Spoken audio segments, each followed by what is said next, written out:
لو عاوز تعرف عقلية بعض المنتمين لنادي الزمالك ماشية ازاي، وانه الهدف الاساسي عندهم هو الهجوم على النادي الاهلي ومحاولة التشويش على النادي الاهلي وعرقلة النادي الاهلي في مسيرته الناجحة، وده الهدف الاساسي عندهم.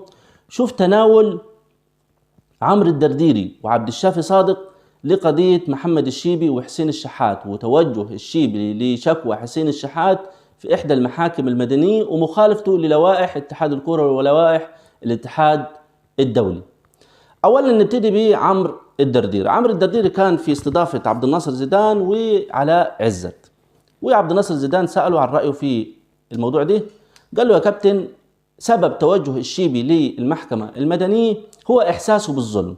يعني إحساس الشيبي بالظلم، وإنه ما أخدش حقه بعد العقوبة الهزيلة والمضحكة ومش عارف الكلام الكتير اللي قاله ده من اتحاد الكورة لحسين الشحات، وإيقافه مباراتين فقط، على أساس إنه المفروض كان اتحاد الكورة وقف حسين الشحات 10 سنين لقدام. يعني ماشي. هنا علاء عزت يضرب ولا يبالي.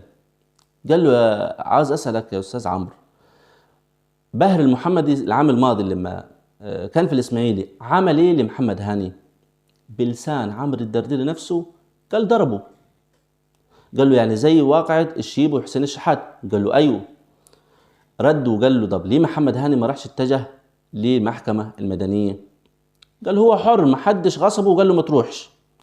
يا أستاذ عمرو، هو ما حدش غصبه وقال له ما تروحش، عشان الأهلي في نظام واحتراف، وكل اللي فيه ملمين باللوائح والقوانين، عارفين انه لو الاهلي اتجه او محمد هاني راح للمحكمة المدنية هيخالف اللوائح والقوانين. دي الرد الاولاني. الرد الثاني: محمد الشيبي وتوجهه للمحكمة المدنية مش قرار محمد الشيبي. ايه الدليل؟ الدليل انه حسين الشحات بعد المباراة لما راح اتجه لغرفة خلع ملابس بيراميدز واعتذر للشيبي، الشيبي طلع بعد كده في مداخلة في أحد البرامج وقال إن أنا متقبل اعتذار محمد حسين الشحات، ودي منرفزة ملعب، وأنا برضو بعتذر لحسين الشحات لو كنت تلفظت اتجاهه بأي ألفاظ. لأنه البعض قال إنه محمد الشيبي شتم حسين الشحات واستفزوا بشتيمته لأبوه وأمه. المهم الموضوع انتهى في حضور هاني سعيد، ومحمد الشيبي بعدها بيوم أو 2 راح عمل عمرة ونزل صور ليه هو في العمرة، والموضوع عاش حياته طبيعي خالص. السبب وراء اتجاه الشيبي للمحكمة المدنية من وجهة نظر 2: طال عمره تركي الشيخ وممدوح عيد. الاثنين دول هم السبب اللي يخلوا محمد الشيبي يشتكي حسين الشحات في المحاكم المدنية، إن الاثنين على الله حكايتهم، لا ملمين بلوائح ولا قوانين ولا أي شيء. مش هنطول مع عمرو الدرديري كتير، إنه راجل حبوب وراجل كده إيه على الله حكايته، وزي ما بيوجهوه بيتوجه. هنروح لعبد الشافي صادق. عبد الشافي صادق كان في أحد البرامج والمذيعة بتسأله عن نفس القضية. قال: والله أنا سمعت من أحد المواقع وهو موقع صدى البلد إنه اتحاد الكورة أمهل محمد الشيبي فترة زمنية محددة إنه يتنازل عن شكواه في المحكمة المدنية، وإلا هيتم إيقافه ويمكن شطبه كمان. ردت المذيعة وقالت له: طيب هل الاتحاد الكورة عمل كده عشان يحمي نفسه من أي عقوبة ممكن توقع عليه من الفيفي؟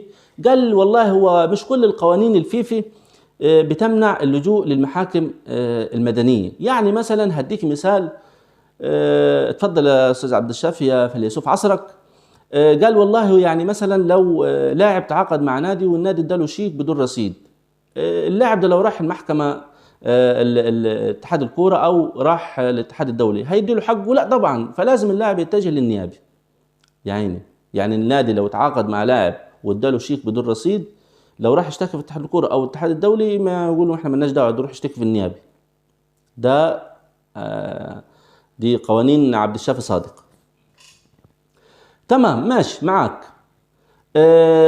طيب سألته برضو، قلت له: إمام عاشور لما ضرب وليد سليمان ليه والله وليد سليمان ما راحش اشتكى في المحكمة المدنية أو إحدى المحاكم المدنية؟ قال: والله عشان إن الواقعة دي كانت تدرج تحت أحداث مباراة كرة قدم. الواقعة دي تدرج تحت أحداث مباراة كرة قدم، فيطبق عليها القانون المادة 38. ولكن واقعة الشيبي وحسين الشحات دي سب وقذف، أو قذف وسب زي ما هو قال، ودي جنحة. ليه يا باشا؟ لا، عشان دي مش من ضمن أحداث كرة القدم. يا سلام. طب ليه وليد سليمان ما راحش؟ برضو أكد إنه المسؤولين في النادي الأهلي عارفين إنه دي واقعة مش تبع كرة القدم داخل المباراة، فهيطبق عليهم القانون 38. يا سلام. ممكن، ماشي. طب واقعة الشيبي وحسين الشحات لا، بره كرة القدم، دي سب وقذف ودي جنحة. دي جنحة. أولا يا أستاذ عبد الشافي صادق، قانون المادة 38، قانون المادة 38 بتقول إنه لا يجوز للأندية والمسؤولين وعناصر اللعبة، الأندية والمسؤولين وعناصر اللعبة كله، من أول رئيس النادي والإدارة واللعيبة والجهاز الفني والإداري والطبي وكله عناصر اللعبة، اللجوء لأي من المحاكم المدنية والإدارية لحل نزاع يتعلق بكرة القدم. واقعة إمام عاشور ووليد سليمان دي من ضمن أحداث كرة قدم.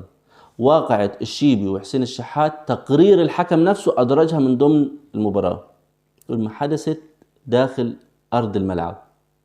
هنفسر القوانين على مزاجني، دي شيء تاني. لكن أنا وحضراتكم عارفين إنه الأستاذ عمرو الدرديري والأستاذ عبد الشافي صادق إيه توجههم وهدفهم إيه؟ هو مجرد الشوشرة والتشويش على النادي الأهلي ومحاولة عرقلة مسيرة النادي الأهلي وخلق مشاكل للنادي الأهلي بأي شكل من الأشكال. مش عايز أدور على حضراتكم، أتمنى من حضراتكم الاشتراك في القناة واللايك للفيديو. سلام.